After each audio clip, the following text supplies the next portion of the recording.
Welcome to the Red Hot Reds podcast. This is a podcast for Reds fans, by Reds fans.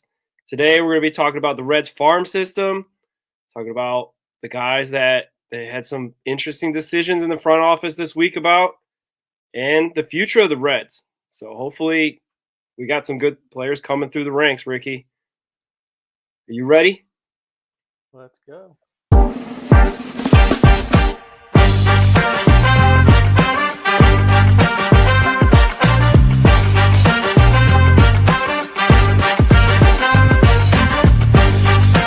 This is the Red Hot Reds podcast. Here are your hosts, Ricky Logan and Roger Straz. Welcome to the Red Hot Reds podcast. I'm Roger Straz. This is Ricky Logan. Welcome back. Thank you for following us through this whole journey. We've done a bunch of episodes about the infield, the outfield, starting pitching, relief pitching. We had an interview with Greg Kuffner, a.k.a. Mr. Reds Daily, that went awesome this last week. So we're going to talk about today the Reds farm system, or the minor leagues, where, I think there's a lot of promise there, and there's a lot of guys that have come through in the past that have been great. Before we get into that, I'd like to thank Doug and Jordan from Ohio Sports Talk. We're very thankful that they're lending us this platform. Please subscribe, like, follow. We're on Instagram, Twitter, Facebook, YouTube at Ohio Sports Talk. If you like podcasts, we're also on Apple Podcasts and Spotify. So find us there and subscribe. We got some big news, Ricky. One, congratulations. You got a new job at Chatterbox Sports. Follow Ricky at Chatterbox Sports. He's going to be doing the pregame about that. Coming Monday, right? 31st? Yeah, starting Monday against the Rangers. Yeah, congrats to you on that. That's big time. You're going to be on a big platform with a lot of guys that we know that support us as well. We appreciate their support. We hope that they can tune into us for our debut show on Sunday night, Red Hot Reds Live. All right. So look forward to that. We're going to be sending out promos. Make sure you tune into YouTube Live, and I think it'll be live on Twitter, X, whatever you call it. But anyway, but yeah. Stay tuned for that. We also got big interviews coming, so please subscribe, like, share with your friends. We're going to be doing some big things here, and we'd like you to be a part of it as well. Now, the Reds minor league system. We got our Scoreboard Stumper, Ricky, okay? And this one is kind of tough because there's some guys that may be obvious, but there may be some guys that are not. Since 2017, there have been 5 players that have won the Reds minor league player of the year, and also made it up to the major league club. Can you name them? Let's see. I know the most recent one isn't there yet. Cam Collier won last year. Correct. Blake Dunn was in 2023. I yes. believe. Yep. He won. He got called up last year. Yep. 2022, I want to say, was it Ellie De La Cruz?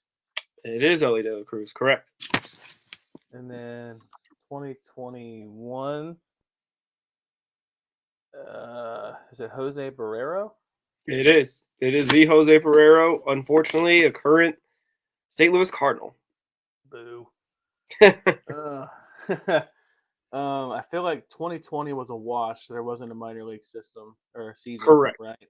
So yeah, 2019.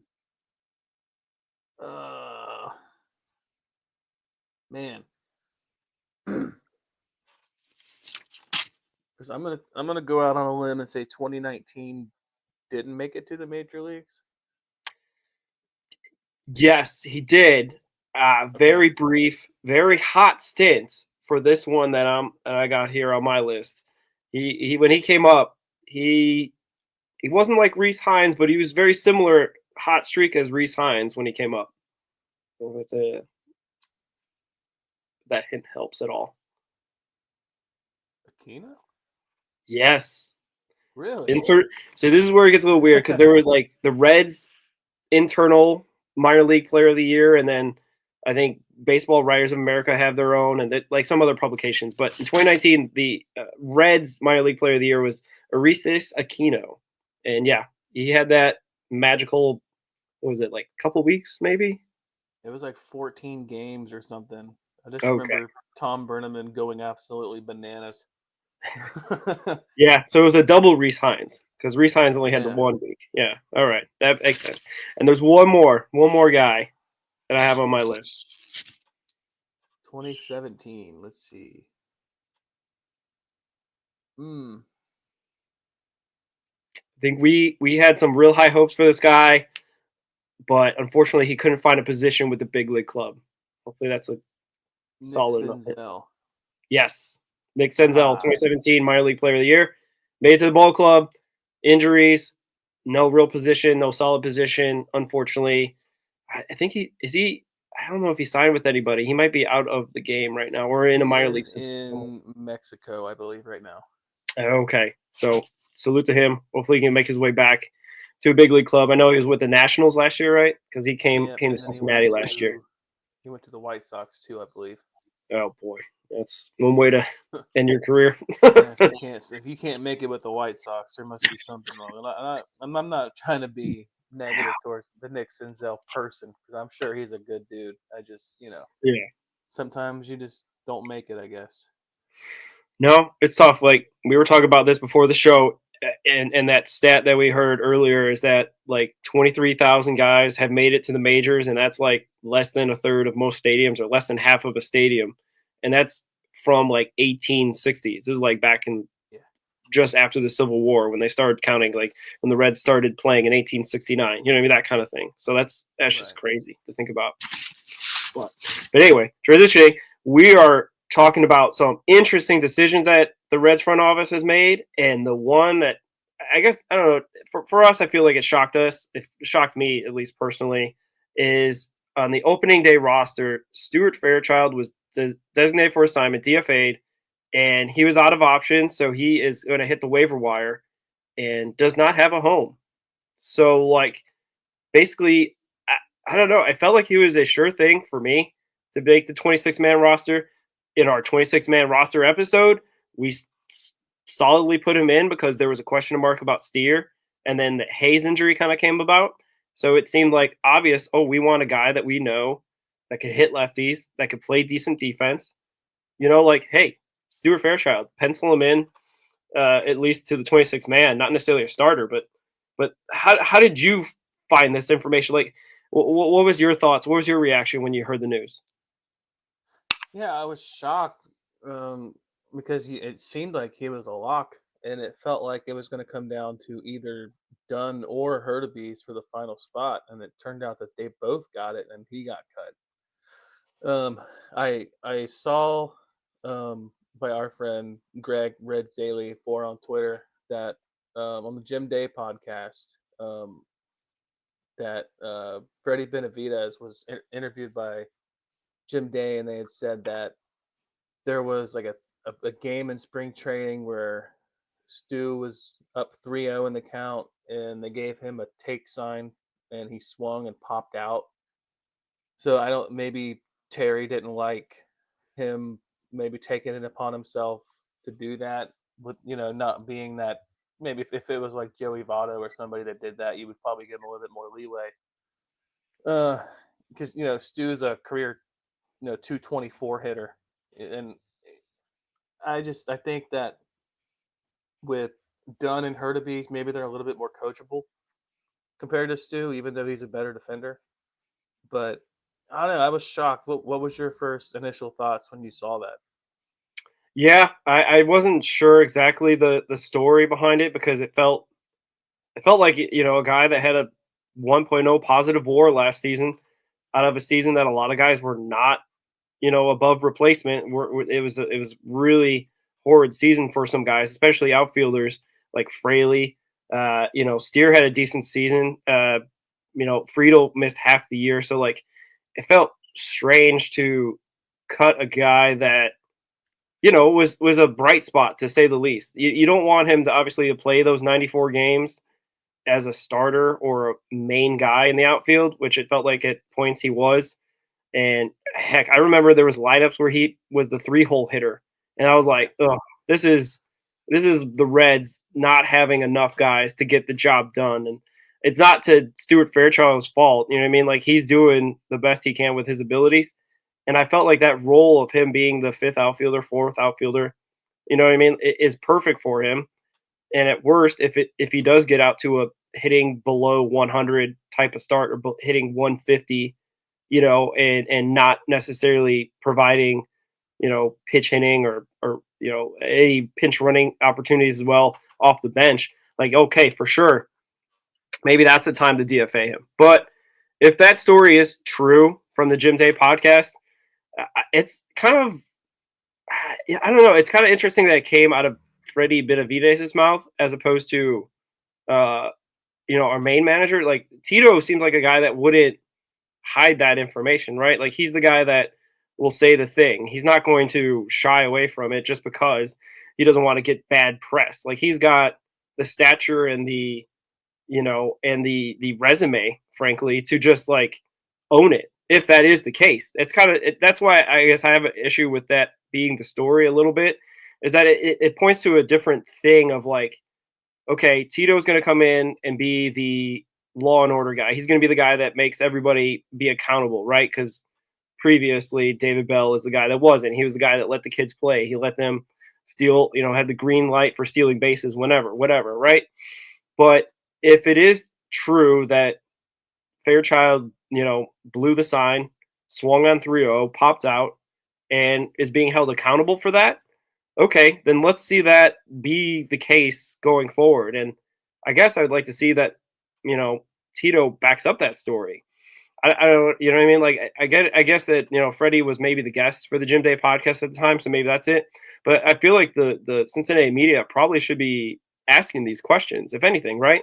I'm not saying that, you know, having Stuart Fairchild not on the roster is now, oh, now we're going to be a terrible team. No, he's just a guy. He's a dude that can get at bats, can play good defense, can be a guy off the bench, right, if need be.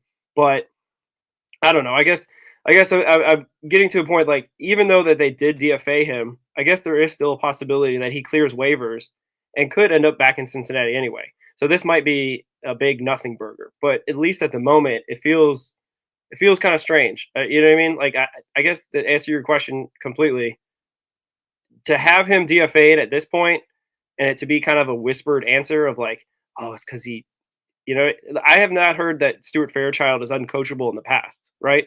Like, it seems like kind of a thing that if they are going to go with that story, be the narrative, then okay, then we got to be really accountable for the other guys that are on the Major League Ball Club, right? If you mess up or you do something that Tito doesn't want, okay, let's see that again. Like, you know what I mean? Obviously, there's a longer leash for the better players. You're not going to DFA Matt McClain. You're not going to, you know what I mean? Like, there's going to be some, you know, different ways of going about being accountable. But I don't know. I guess we're going to see in the next coming days if he clears waivers and where he ends up. I think I don't want him to see him in a NL Central as a different as an opponent for sure. Yeah, because he's a positive OPS plus hitter against lefties. So he's a solid bat hitter against lefties. He played too much last year. I don't know, it was just because injuries and lack of outfield depth in the organization, which we're going to find out here soon. It's just, you know, it's a shame because I like Fairchild. I think he's a likable guy and he's a really good defender. And I know his baseball savant numbers don't reflect it, but you know, some of those catches he made last year were just, I don't think many other guys make those plays. And you know, I really do hope we do get him back. Speaking of guys getting assigned, it was announced, what was it, on Tuesday, the full AAA decisions. We're going to have Benson and Marte in AAA. I believe is Luis May in AAA also.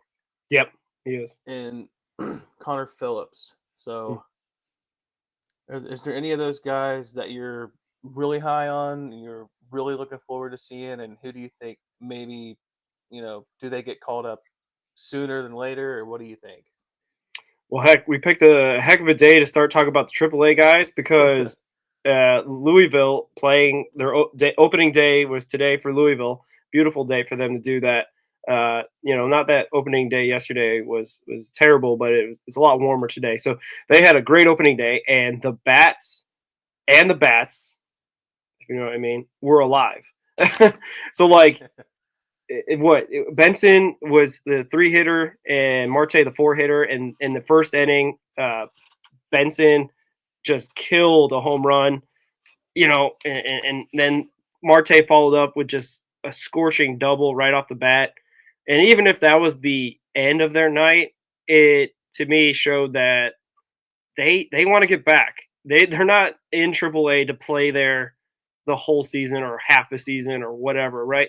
They know that they have the talent to get to the Major League Ball Club.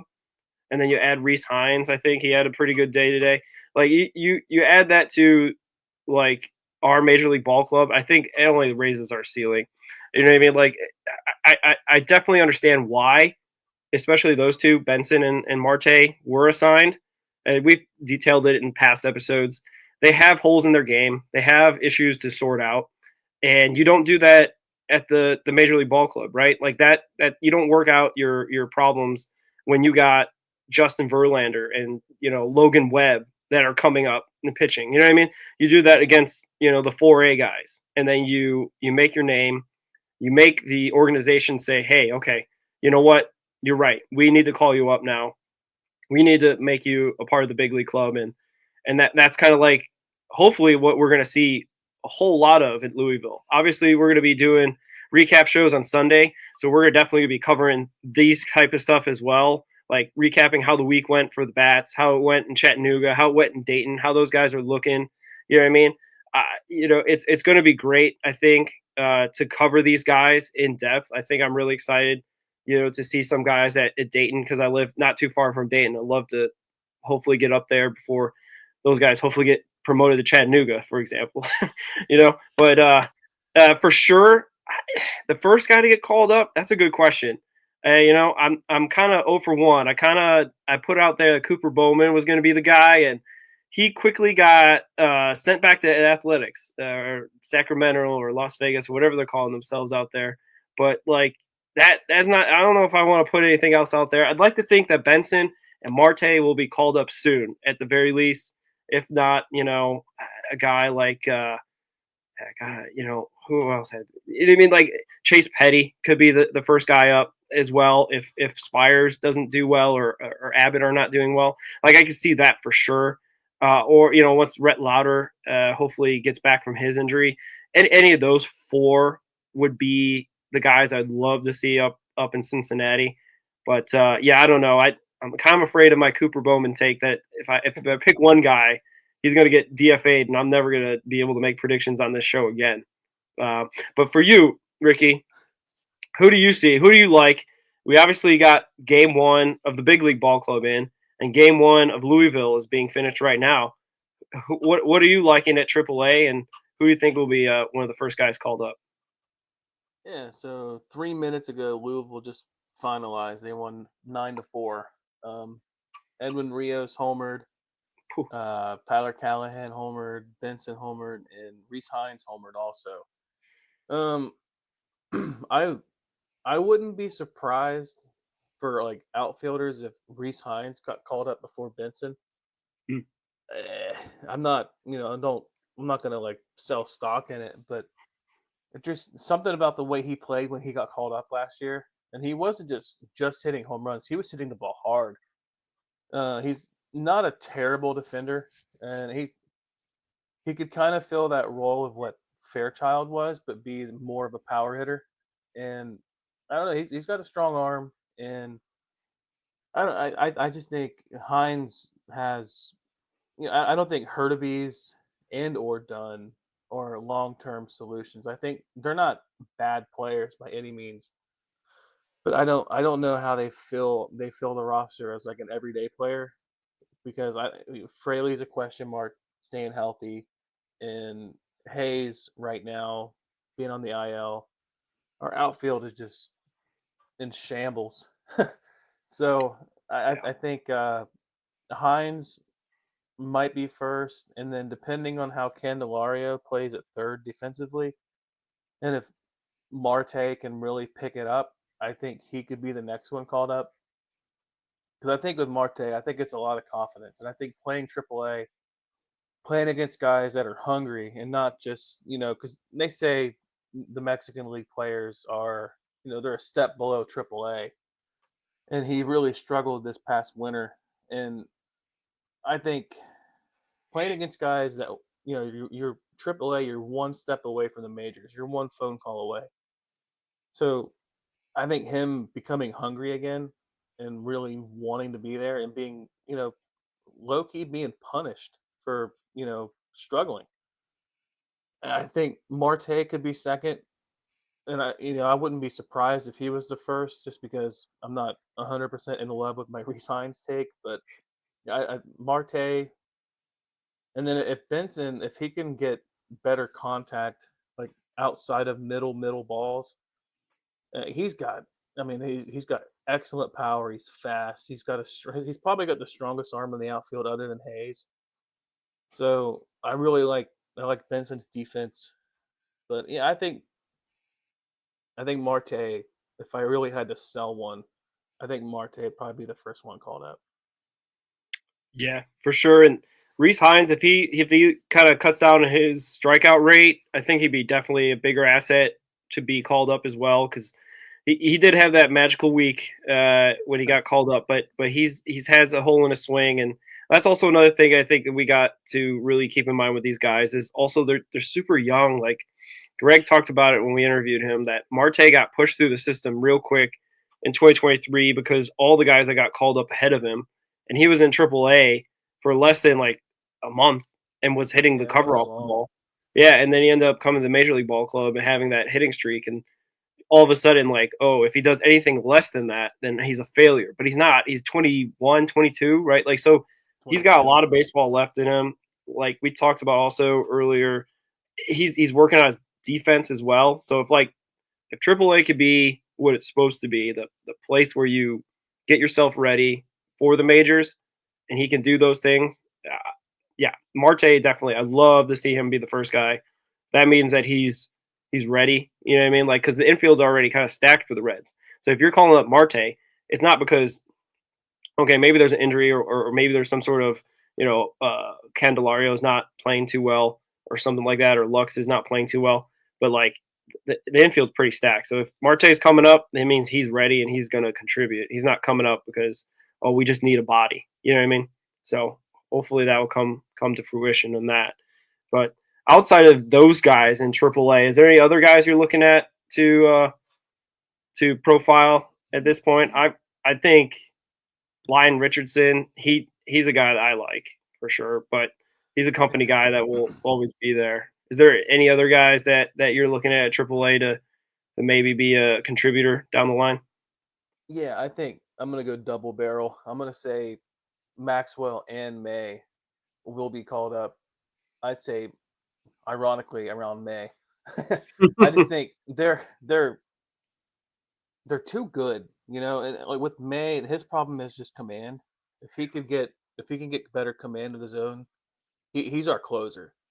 And Maxwell, I mean, he's closer 1A. I mean, and then the veteran presence we have in the bullpen with Barlow, Rogers, and Pagan, and you could even add in Sam Mull to that, and Suter.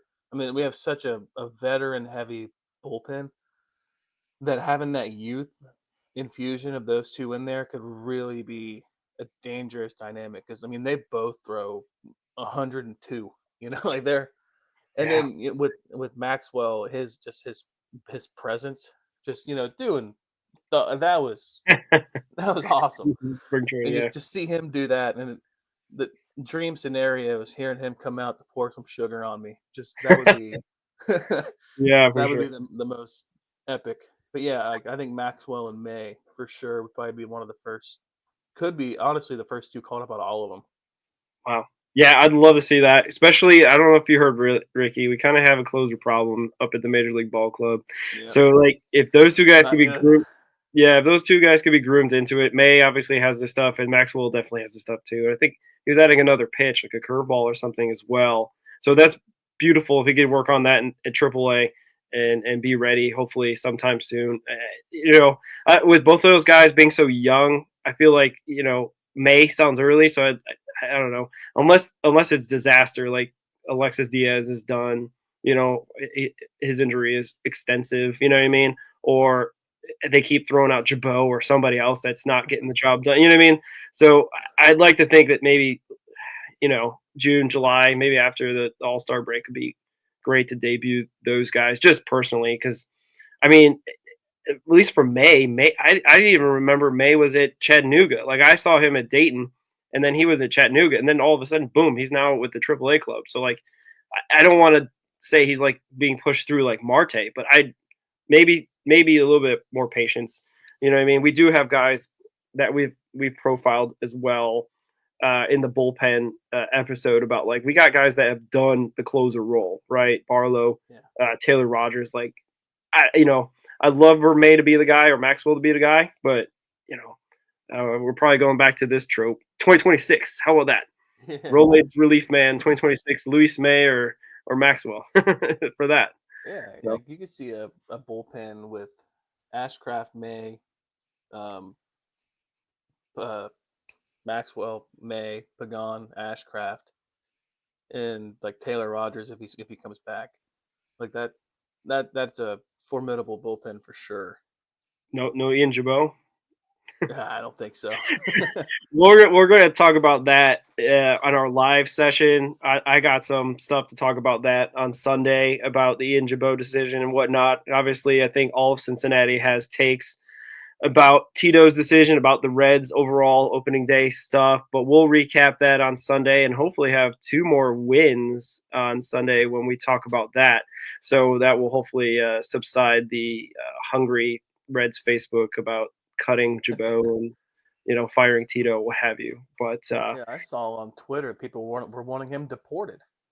Oh well, is he really United? Is he from the UK or is he just have? I thought he had parents that were from the United Kingdom because he doesn't have an accent. I didn't really hear an accent, so I don't. It's hard to tell.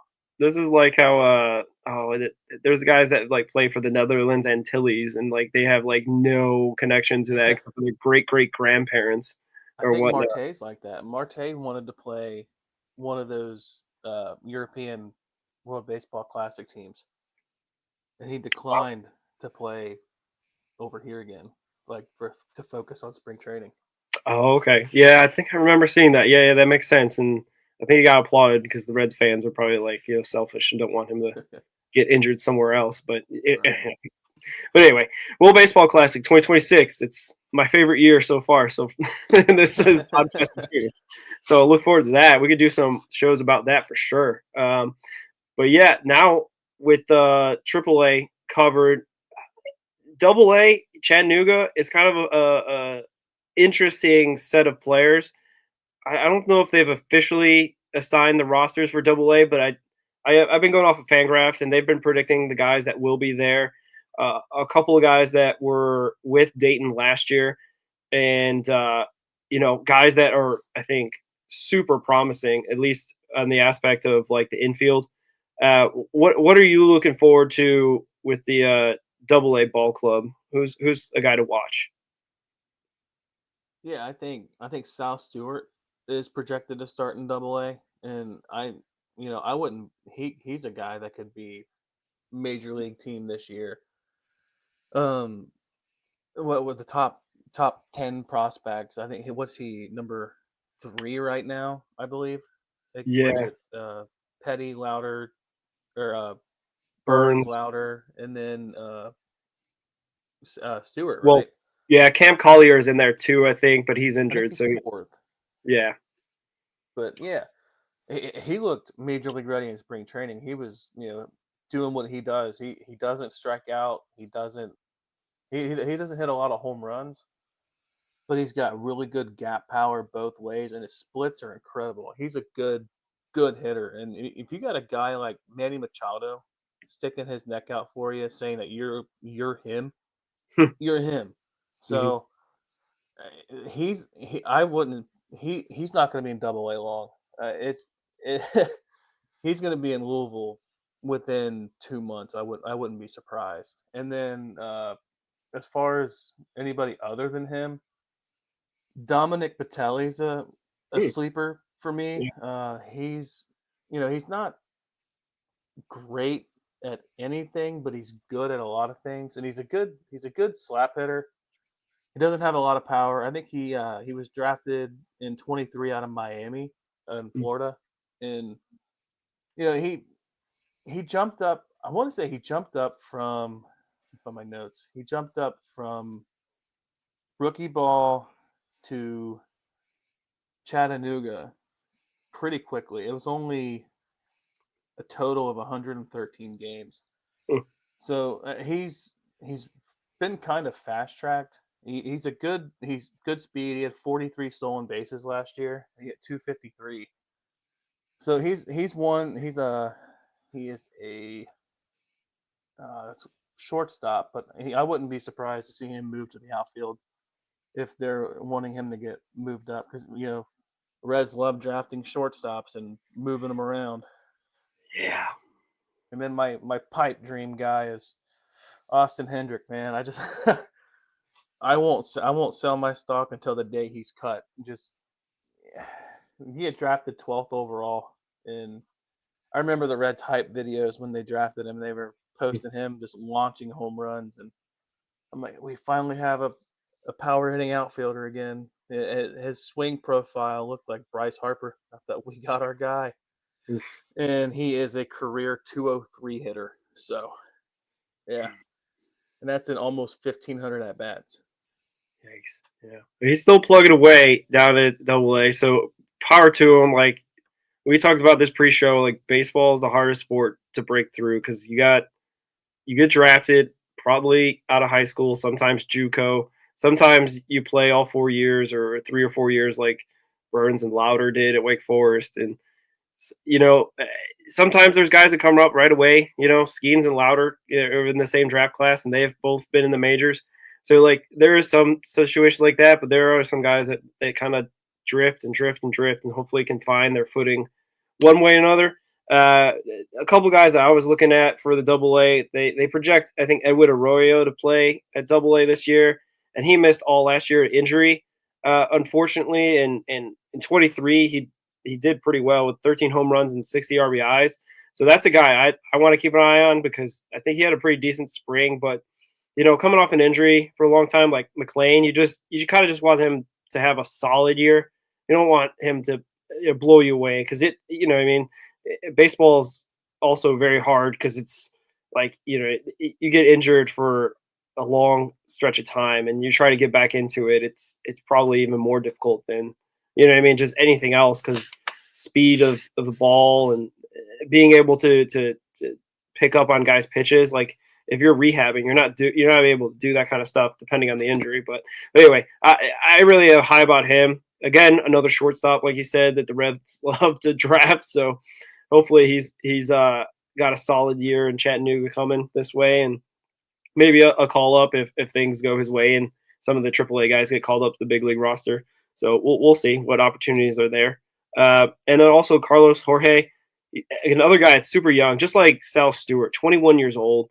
Jorge played in Dayton last year, and I mean, and another outfielder. Like we were talking about, like the Reds outfield, probably the weakest, group of the roster at this point in time, and it's not necessarily much better, especially because you just listed off all the guys in AAA that hit home runs tonight.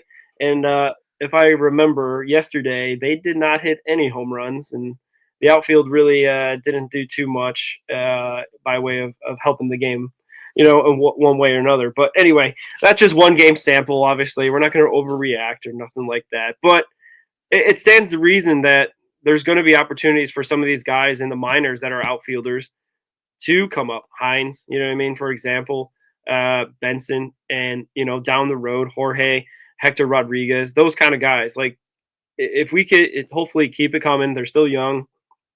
I don't want to rush them, don't want to get them in a spot where they're overexposed and their confidence gets shot. But at this point, I love to see Carlos Jorge and Hector Rodriguez as well. I forgot about him.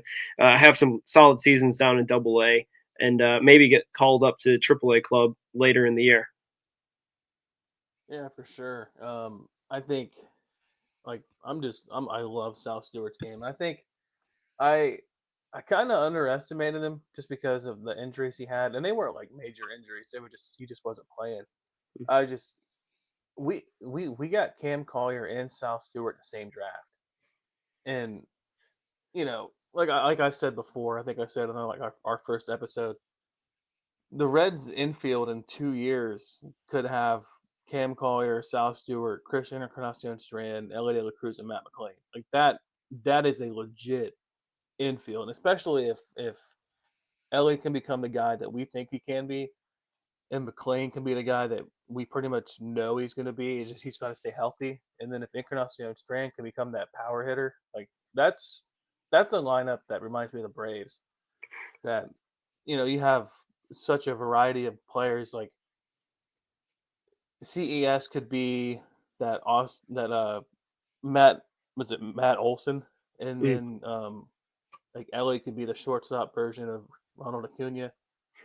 Like there's so many guys that we could have. I don't want I want to stop talking about the future, but like here we are talking about the future. Yeah, yeah. But yeah, I mean, now let's talk about some guys up near your neck of the woods, up near Dayton. Who's somebody that you are really high on that's going to be on the Dayton team this year? Well, there's a report that just came through because Fangraphs had him kind of slotted to possibly be in Double A this year, but they're going to go the full Rhett Lauder experience with his former teammate, former alumnus at Wake Forest, Chase Burns. Chase Burns is going to be in Dayton, which is awesome for Dayton fans. Also, like I said, the Reds organization is fully committed to putting Chase Burns on the Rhett Lauder track, which means I definitely have to try to get to see him in April, because if I don't, he'll get called up in May, like Lauder did a year or two ago, and I'll have to say, oh well, I guess I'll have to wait till he gets to the big league club to see him again, if not in person. But yeah, I don't mind that at all. I know he didn't pitch at all, I think, after he got drafted in June, right? Like after his season was done with Wake Forest, they didn't shelve him. But you know what I mean? Like I think the modern approach to pitchers nowadays, they don't want to get them, they don't want to overuse them too young. They don't want to put too much stress on their elbows and their shoulders too young, because they throw harder and they throw nastier breaking stuff than all generations before. And you're gonna have to, I don't know, say preserve them in cotton and wool or whatever, like bubble wrap. We're not trying to do that necessarily. Hopefully, though, at the same time that we're gonna bring them along appropriately through the system. But I have a feeling he won't be there for very long. I feel May easily. You know what I mean? Like I can see him having 2 or 3 starts in April and lighting it up. And these high A guys are like, this is not fair, because this guy is, this guy's throwing nasty stuff, and we're just out here in Dayton just trying to make a living or try to get called up. But yeah, any guys you got on your radar for Dayton? For sure, Burns. He's going to be electric. I think Luis May has the record for the fastest pitch at that stadium, right? I think he's probably going to break it. Oof. I don't. They haven't finalized announcements yet, but is Alfredo Duno going to start in Dayton? I think so. Like I've been just going off the Fangraphs. Like track to be. Yeah, they're projecting him to be there. Like I said, they projected Burns to be in Double A, so it may not be accurate. But Duno was in Daytona last year, so it or was he in the? He was in Daytona. Okay, so it stands to reason he'd be in Dayton, of being the high A team. Yeah, I guess based off of those like Fangraphs and stuff, I think Sammy Stafura is projected to be in Single A. Yeah, Dayton. He's one of those rare Northeast kids that gets drafted, and he was highly touted, but just teams shied away because they don't. I mean, I think the only successful player in recent memory out of the Northeast is Mike Trout. He's from New Jersey, and he's a good hitter. He's got decent power, and he's not too bad defensively. And will he stick it short? I don't know. It's hard to tell. We have too many shortstops. And then Ricardo Cabrera, I think he's projected to start up in Dayton too, and he was their 2022 international signee, and he was their top signee, and he was, I want to say he was the number 5 overall. He was top 10 overall in international signing. So they paid a lot of money to get him. That's one thing that they're not shy about doing, is spending money out of these 16-year-old kids overseas, which they work out. Look at Ellie De La Cruz, $60,000. He's could be the face of the sport, him and Ohtani. But yeah, I like Ricardo Cabrera a lot. I like Duno, if he's going to be there, and obviously Chase Burns for sure. Yeah, I thought you for sure would talk about your guy Sheng-En Lin. I think he's projected to be at least in Dayton. Obviously, we'll find out when they assign the rosters officially, I think. But are they? I kind of can't remember, because I remember you posting about him before, that he's the Cincinnati Ohtani. They're I guess the last I heard is that they were gonna have him start in Dayton, but I think they're working on him being a two-way player. So I think they're gonna have him start in either the complex or rookie league again, and maybe Daytona, and have him work on a pitcher guy. He's going to be he plays infield, some outfield, and DH obviously. And then he was 16 years old. He's out of Taiwan, and he had a fastball up around 98 at 16. Wow. So he's not a big kid. I think he's like 5'10", but reports that I saw, that they said that he's 17, almost 18 now, and like he grew into his man body, like where he looks like he's been working out. He's in baseball shape, and I think he could be. No one's going to be Ohtani. You're not. I don't think you're going to see a guy that has 100-mile-an-hour fastball, a good pitch mix, could be in contention for a Cy Young and MVP as a hitter. I just think that's too rare of a thing. But I don't see a problem with having a guy that could be even like a Michael Lorenzen when he was on the team. Like, you can throw him in the outfield if you have to. He's not a terrible hitter, and he can pitch. So I think Shingen Lin has a way higher ceiling than Lorenzen did. I think he could be a starter. It's just they got to groom him into that role, but he could for sure be our first legit two-way player.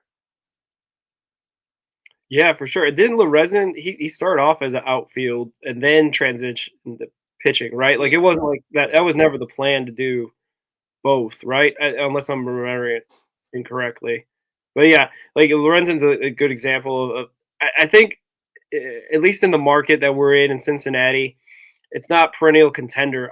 I'd love to see a guy like Sheng-En Lin get the opportunity to, obviously just to come up through the system and have that support, because, well, I mean, why not? Like, you know what I mean? Like, it also is kind of how I feel, like you mentioned about the international pool signings. Like, let's throw money there. Like, like we talked about also off air, talking about, like, why not draft sons of major leaguers or sons of Hall of Famers for whatever. Like, you know what I mean? Like, I get it that, like, the Reds actually have, it was crazy because I was looking this up the other day to compare them between the Bengals, but the Reds have like 55 personnel in their scouting department and whatnot. And I don't even know if that's including like the vice presidents and like the executive levels. Like, these are just scouts, like people on the ground for international, US based stuff like that and stuff like that. So, like, baseball, scouting is still a legit business, and we want to obviously get the best players possible. But a lot of times,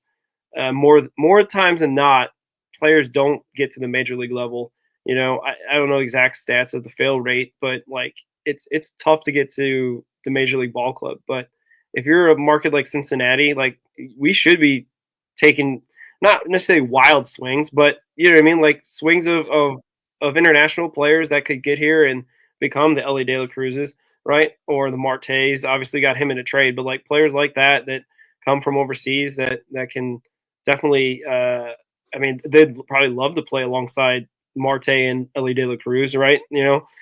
So there's that. But like guys that from Taiwan or other places where they have a great baseball culture, like yeah, let's do that. Like I'm not saying that America is not producing great baseball players, but I think you find those players for a cheaper price, to put it bluntly, right? And be able to kind of make a small market team work if you have those guys under control. You know what I mean?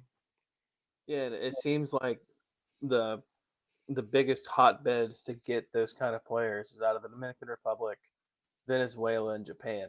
I mean, you look at the Dodgers; they've got Yamamoto, and they just signed. Who was the Sasaki? Sasaki, They just signed him, and then who's the infielder they signed to Hassan Kim or something like that? Mm-hmm. They signed him too. Like they're really going after Japan, and obviously Japan won the World Baseball Classic just past round, and Dominican Republic. I mean, some legendary players have come out of there. David Ortiz, Albert Pujols, just to name a couple. And you could Soto. probably, you could write a book on how many guys came out of there. And the Reds are really starting to tap into Venezuela. And they got Alfredo Duno from there, Ricardo Cabreras from there, I believe, also. And, I wouldn't be shocked if you see these guys moving up pretty quick, because I think they not to put it bluntly, but like America's a first world country, and those places aren't. Like they live and die by baseball. Like they promise their families that if I can make it, I'm gonna take care of you. And I think Sammy Sosa had some quotes talking about that when he was coming up. It's hard. Like Mariano Rivera come from Panama. Like that's just the stories like that are incredible. We just don't see that here because we don't really have those kind of problems.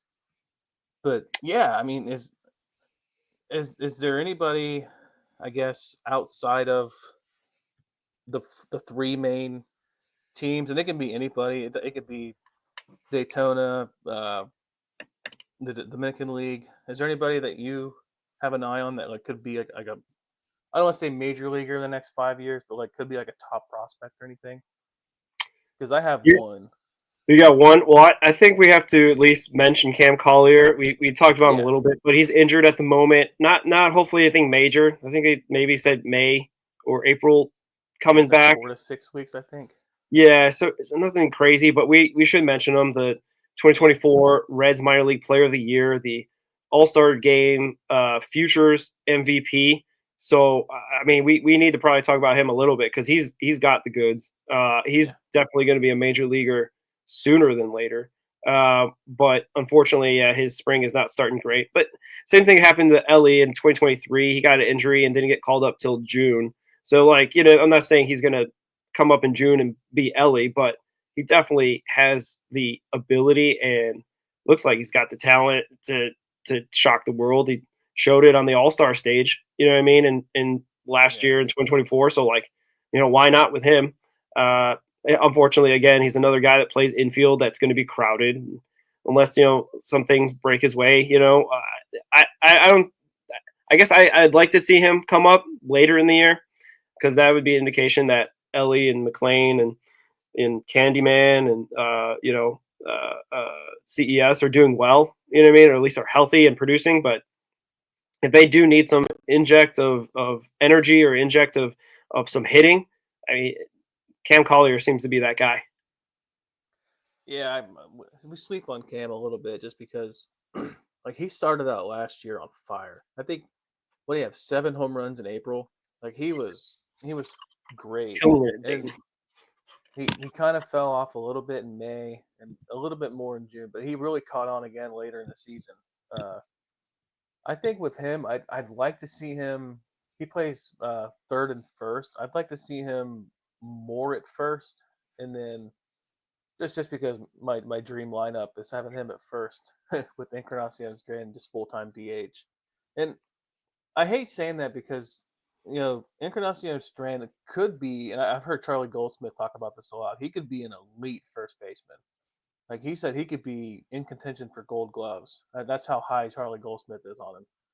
Which, maybe do you consider moving Cam Collier to the outfield to maybe take, because I think he's athletic enough to do it. I think I've wrote about it. Sal Stewart, he could potentially be an outfield candidate. He's really improved his athleticism just off pieces I've read by like Mark Sheldon. And going into spring training, he's really gotten lighter on his feet. And I guess my player that I wanted to talk about is Adolfo Sanchez. He's I think our legit outfield prospect that we just don't have, and he's years away, and I think he's just turned 17, maybe about to turn 18, and he got signed the prior year, 2024 free agent class out of I want to say the Dominican Republic. It could be Venezuela. He's a lefty. He's got a really good swing. He's projected to play center field, but he could play a corner spot. He's a really good follow on Instagram if you're interested. I think it's at Adolfo Sanchez _19 if I'm getting it right, because he's one of those guys that posts highlights every day, and not just highlights, just him working out, getting his reps in the batting cage, in the field. He seems like one of those guys that just wants it. He didn't perform well last year. His batting average was fairly low. It was in the low 200s, and if he could get it and be consistent, I think I don't want to compare him to Ellie, but I think he could be that. He's not like Ellie speed or anything, but if he could be that guy that could come up and really maybe set the world on fire. I don't know. That's probably putting too much of an expectation on him. I just think he's got potential to be a really good defender and a really good bat.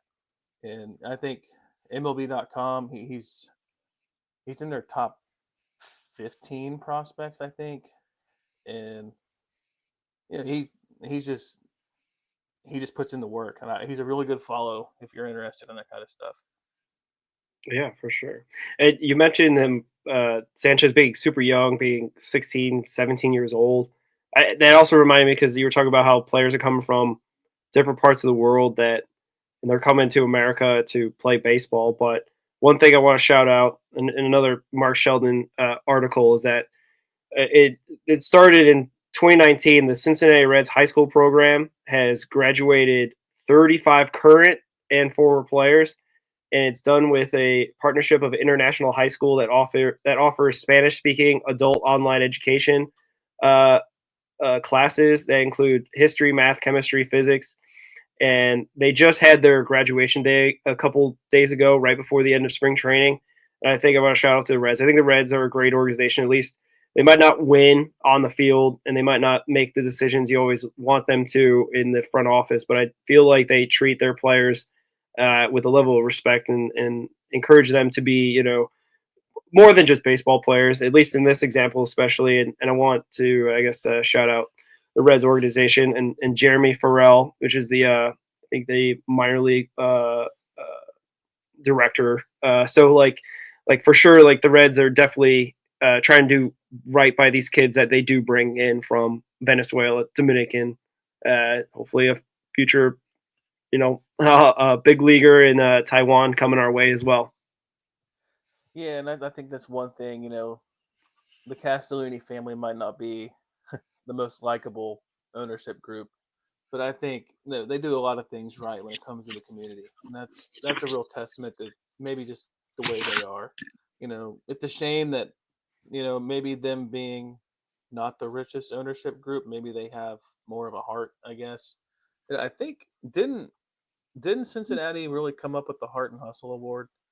Because I remember like Ryan Friel, they named it the Ryan Friel Heart and Hustle Award for a while, and then I think because Ryan Friel was a big a big part of helping, players, youth players that wanted to play baseball. And that was that was really interesting when I wrote about him, just because I learned a lot about who he was. Like he was such a likable guy, and it's a shame that mental health really let that one go. Because Ryan Friel, for that 2-year run from '05 and '06, like he was a fan favorite. He got a standing ovation for making a diving catch, and like you just don't see that. It's just, and you really don't see a whole lot of players like him anymore. I think the closest I've seen maybe TJ Friedel, but he's not. I don't think they're different players, but yeah.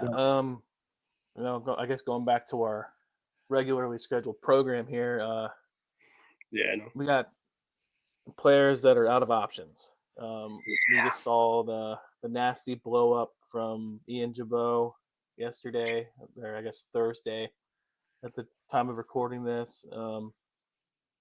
Tony Santion, I think he's out of options, but he looked good. Mm-hmm. And then catcher Austin Wins. He's really the one that I kind of worry about with Stevenson coming back, because I think he's a good.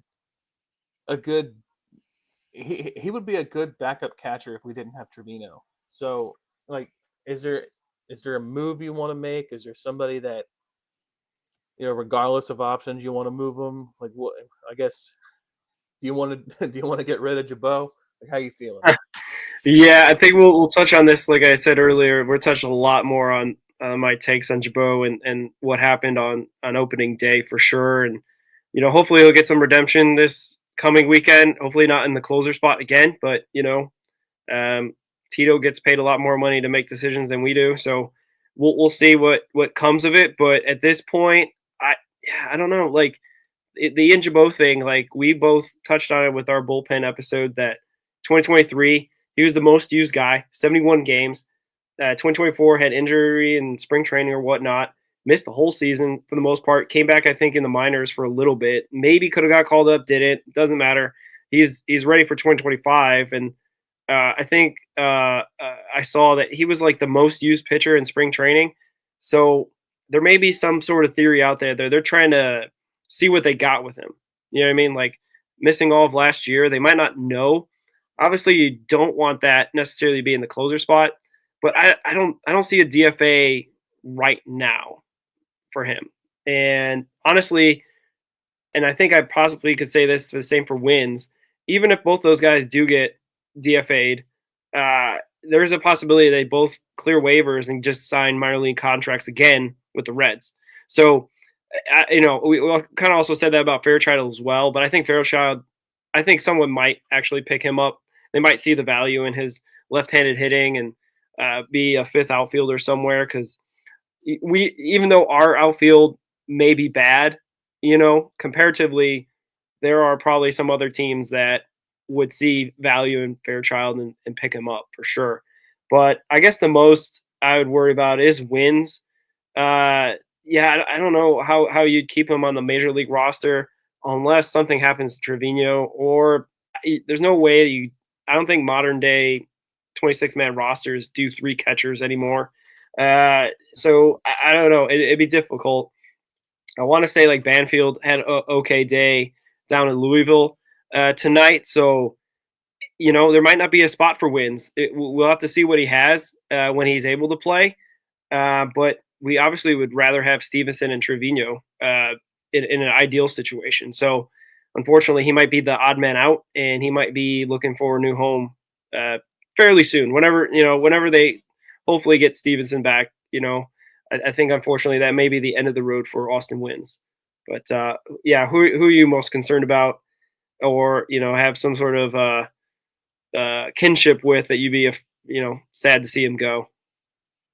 I'm not a hater on Ian Jabot. I think it's unfortunate what happened, and people I saw on Twitter today that people were saying, "Oh, this is what Francona did his last year in Cleveland. He just wrecked the bullpen," and I don't believe that. I think he genuinely believed in him, and I think Jabot told him he could do it, and he struck out 2. Like he was almost there, and It's a shame.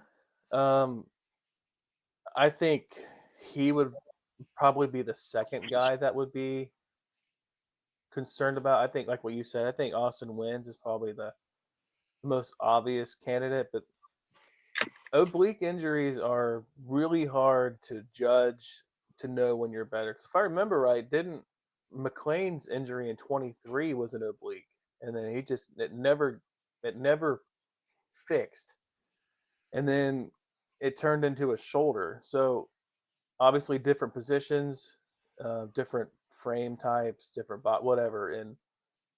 But Stevenson is a bigger guy, so and he's catcher. You're constantly squatting and leaning, and I think what they say 6 weeks for Stevenson. It could turn into longer. He probably will need at least a few rehab starts in the minors. I'd like to see Wins play just to know what we got.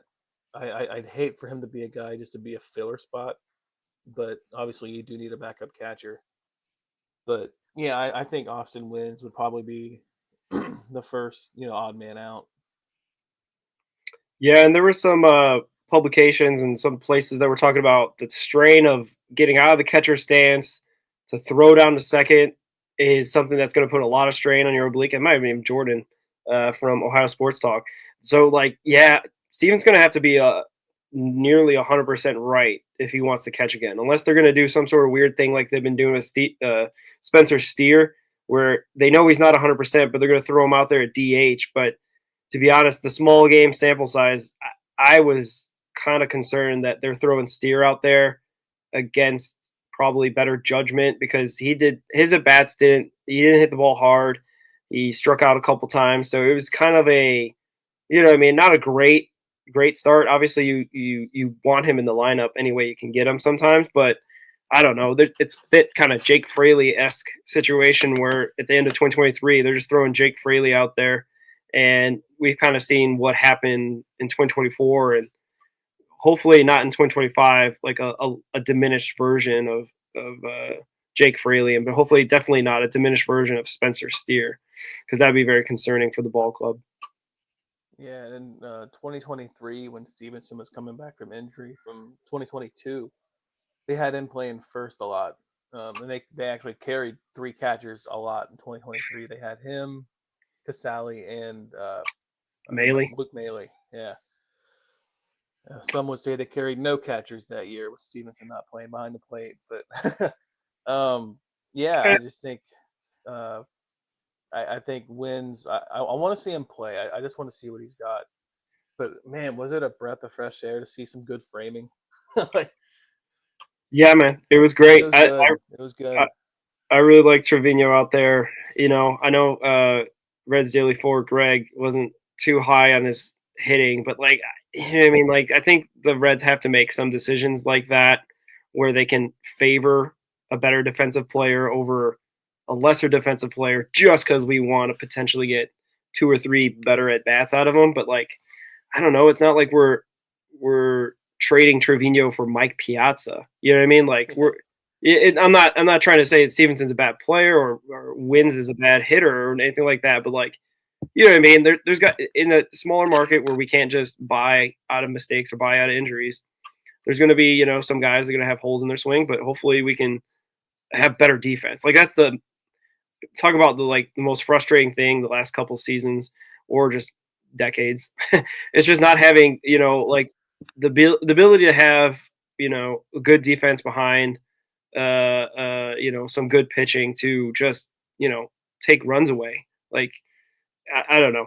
We can obviously go on and on about that. We're probably going to talk about that throughout the season with regards to the state of the defense, the state of the offense. That is something also we're going to do. We're going to try to throw out interviews through midweek, but also we might not have some interviews lined up or whatnot. Our schedules are busy.